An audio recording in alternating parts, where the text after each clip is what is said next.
చౌడంపల్లి దగ్గర Purushottam bus ఎక్కినట్టు information వచ్చింది sir. Purushottam ఎవడు? తలంలో చాలా రోజులుగా పనిచేస్తున్నాడు. వాడు రాక్షస్ టైప్ అని వాళ్ళే అంటుంటారు. నిటారుగా వర్షం పడుతున్న వాడు మాత్రం గురకపెట్టి పడుకుంటా అంట. అడవిలో అందరికీ ఆకలేస్తే పళ్ళు దుంపలు తింటారు. వీడు మాత్రం కాకి కుక్క దేన్ని పడితే దాన్ని కాల్చుకొని తింటాడు. వెపన్స్లో ఎక్స్పర్ట్.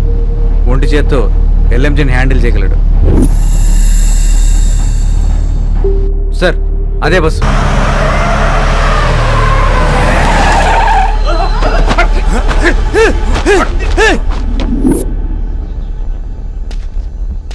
ఏంటి అవి? విప్లవ సాహిత్యం సార్. బాడీ పక్కన పెట్టాలి కదా. ఎప్పుడు చదవలేదు. బండిలో కాపీ పెట్టు. Okay sir. 20 ఏళ్ల ఉద్యమ ప్రస్థానం. ఎందుకు పోరాడావో, ఎవరి కోసం పోరాడావో, ఎవరితో పోరాడావో నీకే తెలీదు.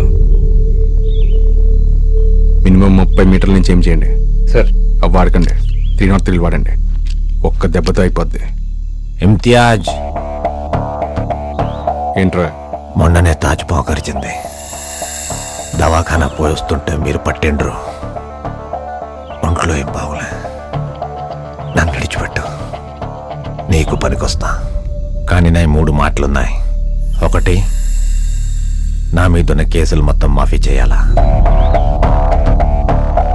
2, నా తలకాయ మీద ఉన్న ఇనాం నాకే ఇయ్యాలా.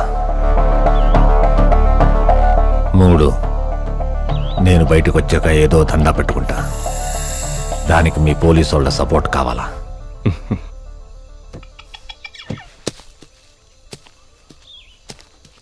నాయుడు సార్. వీడిని వదిలేండి. అదేంటి సార్ ఇంత కష్టపడి పట్టుకుని? చావుకు సెంటీమీటర్ దూరంలో ఉండి కూడా ప్రాణాలతో బేరాలాడుతున్నాడు. వీడు మనకు పనికొస్తాడు.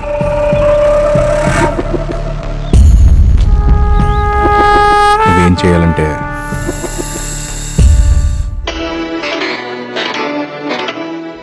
అడవిలో కలకలం చోటు చేసుకుంది.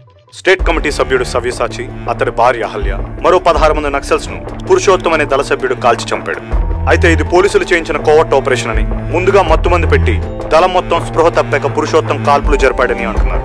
ఈ ఘటన వెనుక స్పెషల్ పార్టీకి చెందిన ఒక ఇన్స్పెక్టర్ హస్తం ఉందని ప్రజా సంఘాల వారు ఆరోపిస్తున్నారు.